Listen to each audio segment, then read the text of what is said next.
Good day. For those of you who don't know me, my name is Douglas Harder. In this topic, we're going to see that functions are vectors. So we're going to start this topic by describing giving the definitions of vectors. Then we're going to see that essentially functions have all the same characteristics as vectors do. That is, they share all the same properties. Well, if you can define functions or see that functions are vectors, then you can also define inner products on functions. But if you have an inner product, then you can also define projections, norms, and distances between functions. So, some notation. What is a function f? Well, a function f maps a domain onto a range, and we'll describe that symbolically as follows. On the other hand, if we actually want to evaluate the function at a point x within the domain, we'll write that as f at x. F at x is a point in the range. If we actually want to define a function, that is, if we want to describe how it actually maps the domain onto the range, we use the following notation. F maps the value x onto, in this example, 2x squared minus 1. So therefore, if we write an equation, f at x is equal to 0, we're not saying that f is defined as the 0 function, but instead that we're writing down an equation that may or may not be satisfied. That is, we may be looking for a root of the function f. Now, let's go back to linear algebra. There you learned about vectors, inner products, linear transformations, eigenvalues and eigenvectors, and all the other cool stuff. In your calculus courses, on the other hand, you learned about functions, differentiation, integration, and various integral transforms, such as the Laplace transform. And as far as you were concerned, never the two subjects shall meet. And were you oh so ever wrong. What is a three-dimensional vector? Well, you learned a three-dimensional vector as just being, say, a column vector of three real numbers. I'd like to invite you to think of it in a different way. Think of a vector as a mapping from the integers 1, 2, and 3 onto real numbers. So for example, the vector v maps 1 onto the value, or the real number, 3.1. How does that differ from sine of x? Sine of x is just simply the evaluation of the sine function at a real value x, whereas a function evaluates at an integer 1, 2, or 3, at least for a three-dimensional vector. So therefore, a vector maps 1, 2, and 3 onto the reals, whereas a real function maps, for example, the reals onto the reals. Is that enough? Well, not yet. First we have to remember that for vector spaces, or vectors, we have to define two operations. We have to be able to define vector addition and vector or scalar multiplication. Well, vector addition is quite straightforward. Given two vectors, you can just add them element-wise, and you can get the resulting sum. Diagrammatically, that is exactly what we get. At the same time, we can define scalar multiplication. Given any real number, we can multiply a vector by that real number to get another vector. Say, for example, 1.5 times u, or negative 0.3 times u. Now, these operations are quite easy in finite dimensional vector spaces. They're just performed element-wise. However, what about functions? Well, how do we define the function f plus g? Well, the function f plus the function g is just a new function that maps x onto the sum of the two other functions evaluated at that point. That should be intuitive. The same thing is, let's say we have a function f, and we want to multiply that function by some scalar or real value a. How do we define the function a times f? Well, again, it just maps x onto the scalar, or the real number, a times f at x. So that's 1.5 times f, and that's negative 0.3 times f. That should be intuitive enough. However, you have to remember that there are 8 other properties of vector spaces, and these properties describe how vector addition works, how scalar multiplication works, and how the two interact. So we have associativity with respect to vector addition. Given a sum of vectors, it shouldn't matter what order I add them in. In fact, I should also have commutativity. u plus v must equal v plus u. I have to have an identity element under addition. There has to be a zero vector. And that zero vector can be added onto any other vector, and I'll get the second vector back. There has to be an inverse element under addition. So given any vector v, I have to be able to define an inverse, negative v, such that v plus negative v is equal to the zero vector. However, I also have to have distributivity of scalar multiplication with respect or over vector addition. So the scalar multiple of a vector sum must be the vector sum of the scalar multiples. Similarly, we have to be able to distribute scalar multiplication over real addition. So in this case, I have real addition multiplying a vector, and that must be equal to the vector addition of the scalar multiples. We also have to have compatibility with scalar multiplication over multiplication of the reals. It really shouldn't matter whether or not I multiply a times b first and then multiply it by the vector, or if I multiply the vector by the second scalar, and then perform another scalar multiplication. Finally, in the real numbers, there's a 1. 1 times any real, is that real? Well, 1 times any vector has to be the same vector. It shouldn't change the vector. Now, why do we need these 8 properties? Well, in fact, you can come up with systems where all but one of these conditions are satisfied. We will only call something a vector space if all of these properties are satisfied, and only then will they behave as expected, as we expect from vectors. So essentially you can say that these are 8 independent axioms. All right, let's go to functions. Is function addition, as we've defined it, associative? Well, if you work it out, the function f plus g plus h, where that operation is performed first, can be determined to be that sum of real numbers for every real value x. Similarly, given any value x, if I evaluate that point x at this function, it's going to extend into this sum of those reals. Well, real addition is associative, and so therefore this must be equal. These two must be equal for all values of x. Well, if they're equal for all values of x, then those two functions' sums must also be equal.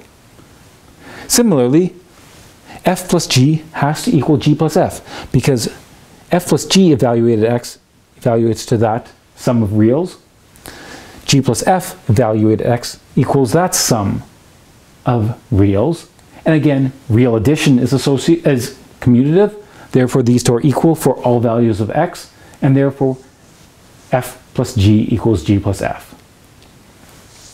We can define the zero function. The zero function c sub 0 just maps x onto the value 0. Therefore, given any function f, if we try to actually add f plus c sub 0, we get f back. Why? Because this sum evaluates to this evaluates to 0, and that equals f at x.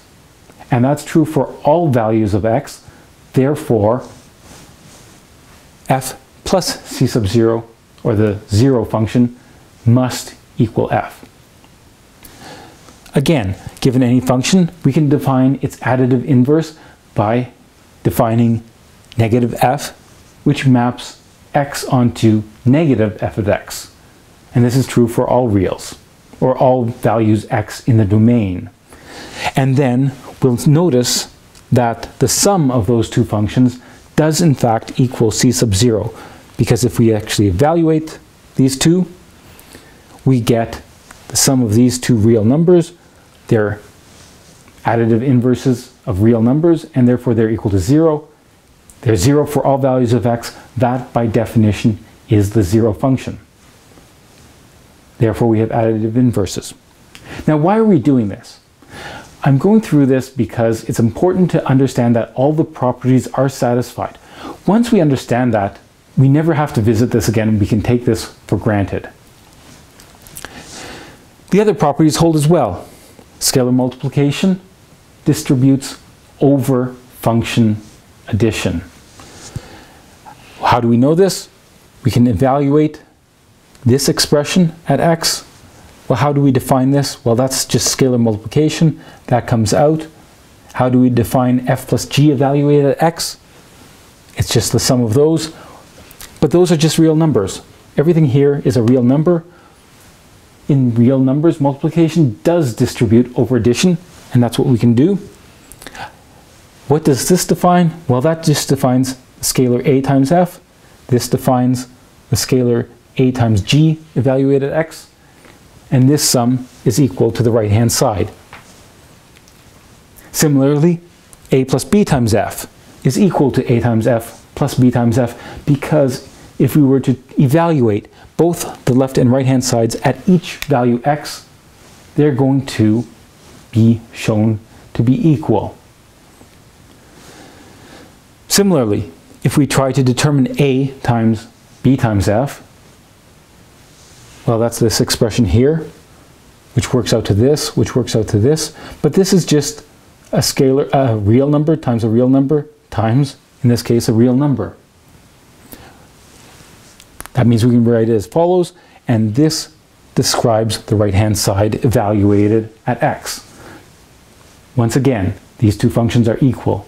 And finally, it should be obvious by now that 1 times a function has to equal the function under our definition of scalar multiplication of functions. All right, so now we've seen that real valued functions of a real value satisfy all the same properties of finite dimensional real valued vectors. Therefore, we may honestly say that functions are vectors.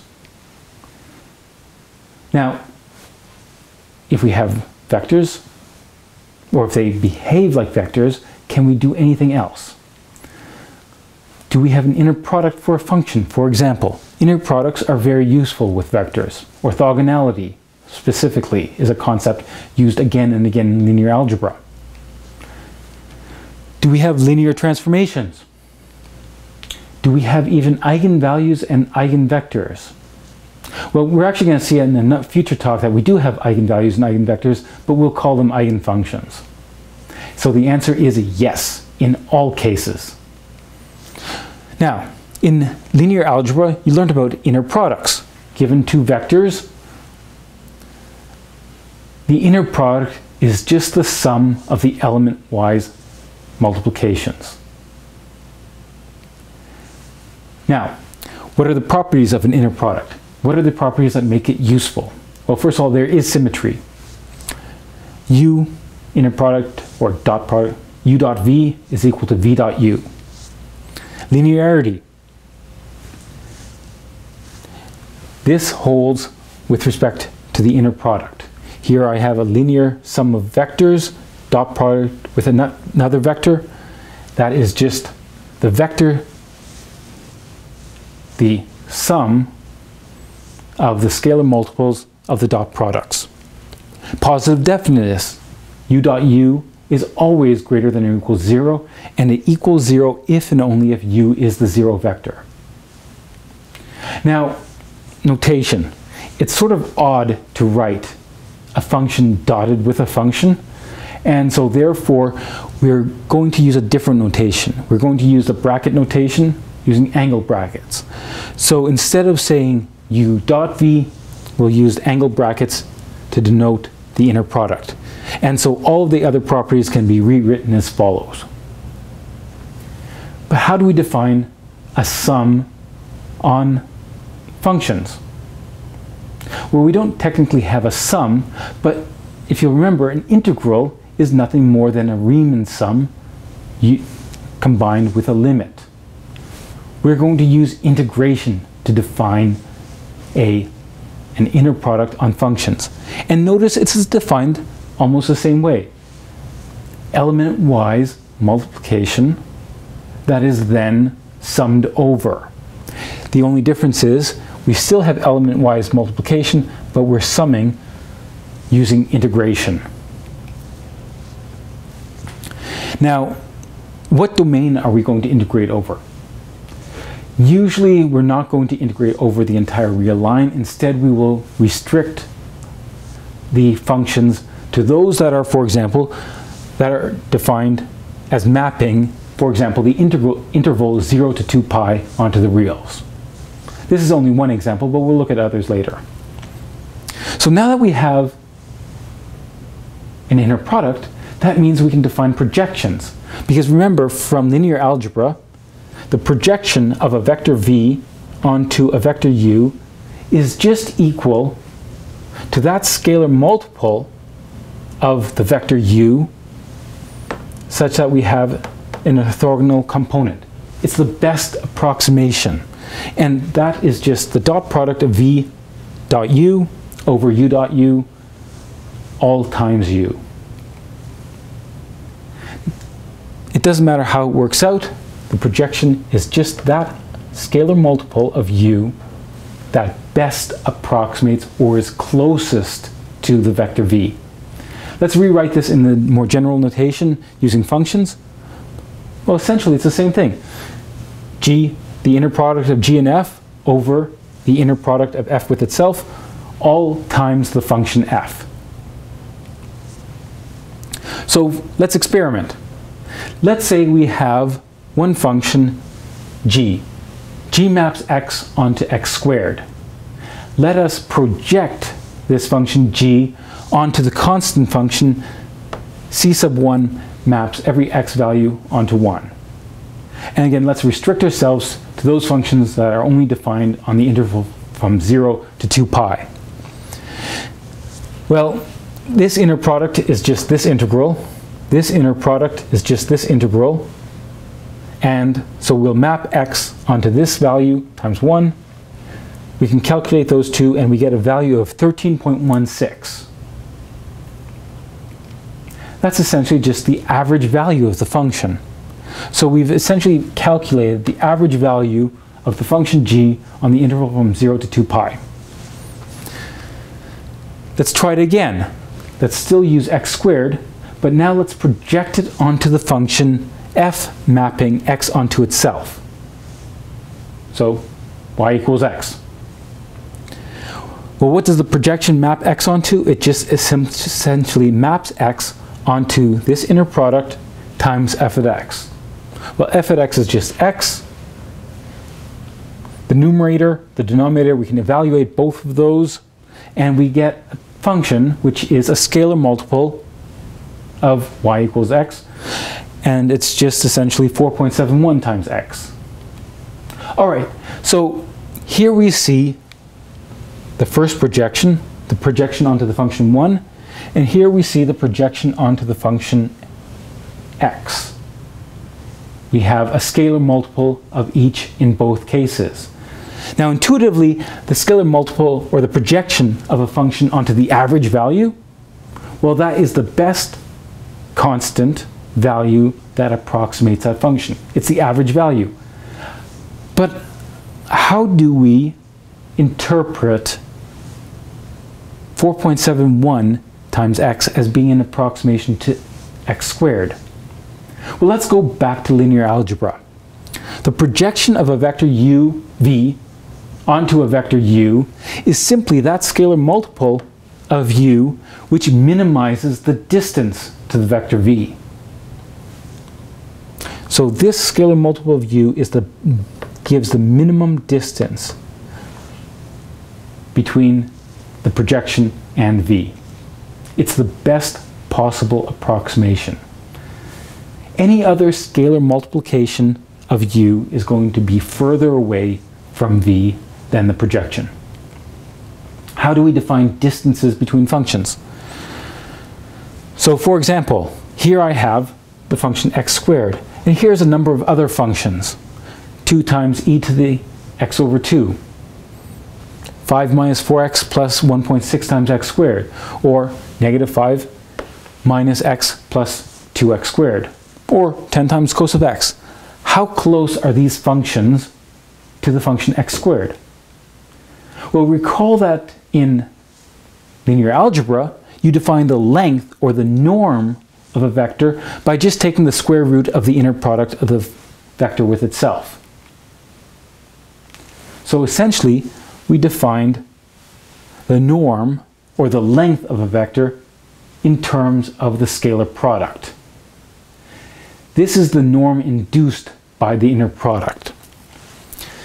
Now, the distance between two vectors is simply the norm of the difference of the two vectors. And so it's essentially the square root of that particular sum. Let's rewrite this in terms of functions with integration. Well, therefore, the norm of a function is the square root of the integral of the square of the function. Well, the square of the function is positive, and it will have all the same properties. We can also define distances between two functions now.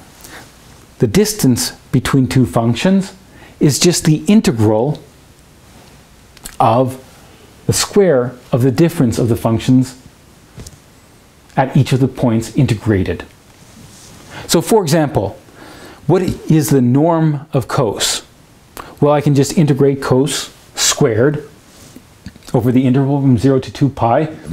I get pi. Square root of that is root pi. Oddly enough, if I have the function cos of 2 times x, where I'm mapping x onto cos of 2 times x, what does that give? Well, it gives root pi again. In fact, if I take the function x mapping, the function that maps x onto cos of 3 times x, if I calculate the norm of it, I'm going to once again get the square root of pi. Why doesn't it matter what function cos of n times x? Is its norm going to be equal to the square root of pi?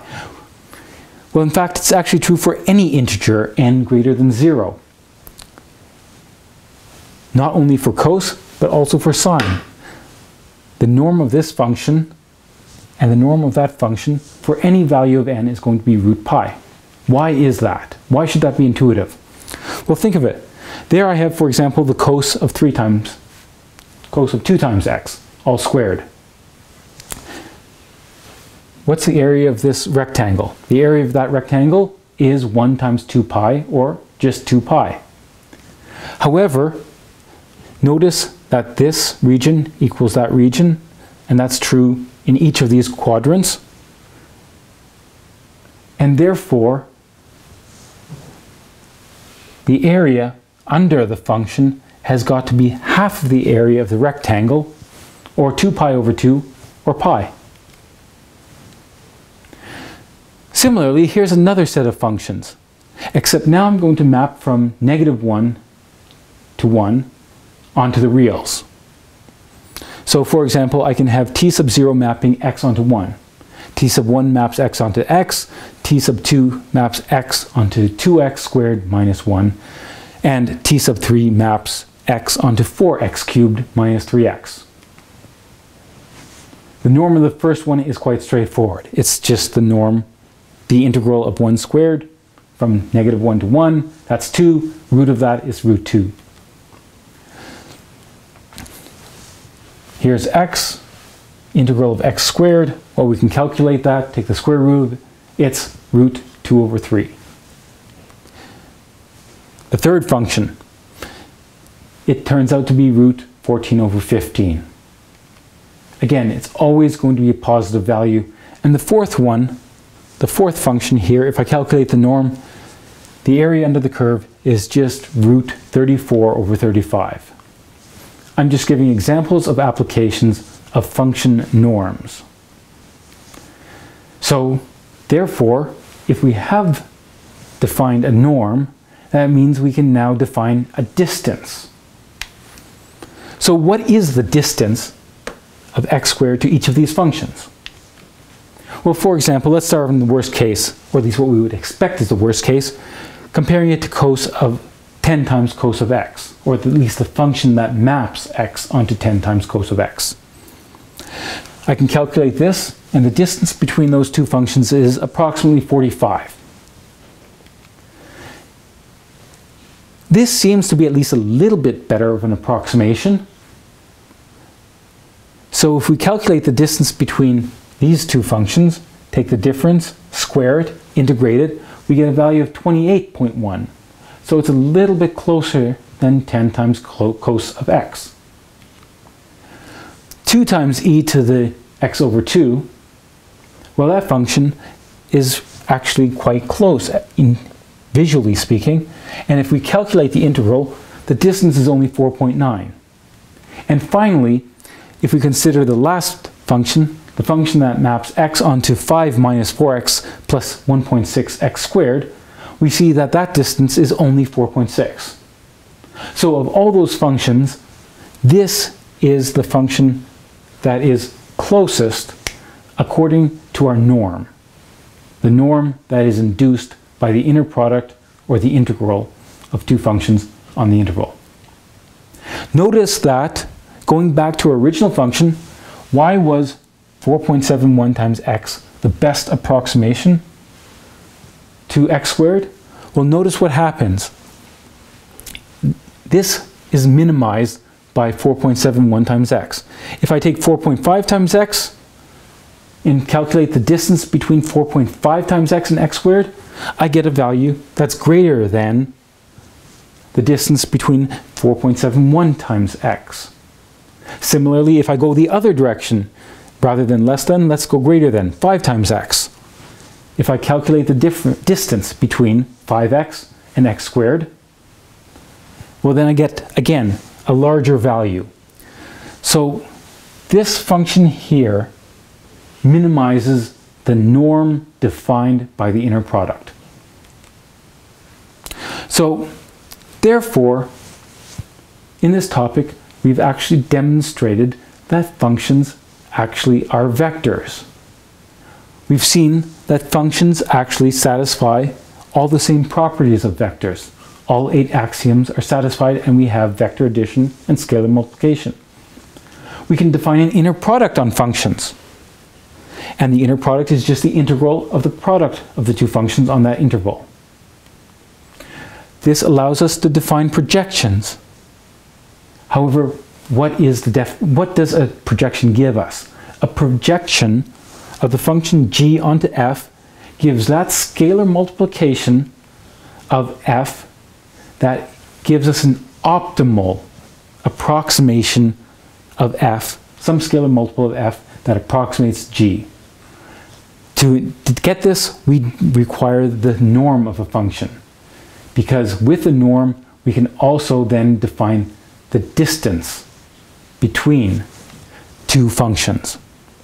So again, the projection defined in terms of inner products is going to be that function, that scalar multiple of f, that minimizes the distance between that scalar multiple of f and the original function g that we're projecting onto f. So now, in this lecture, we've seen that functions are vectors and that they satisfy a lot of the same characteristics or properties that you saw were satisfied by vectors with a dot or an inner product. We can define a norm, or the length, the norm of a function versus the length of a vector, and we can determine the distance between two functions, just like we can define the distance between two vectors. In future talks, we're going to see that we can define eigenvalues and eigenvectors. We can define different norms, just like we can define on functions, just as we can define different norms on vectors. And finally, we'll actually be able to have projections onto orthogonal bases. Thank you very much, and have a good day. Cheers.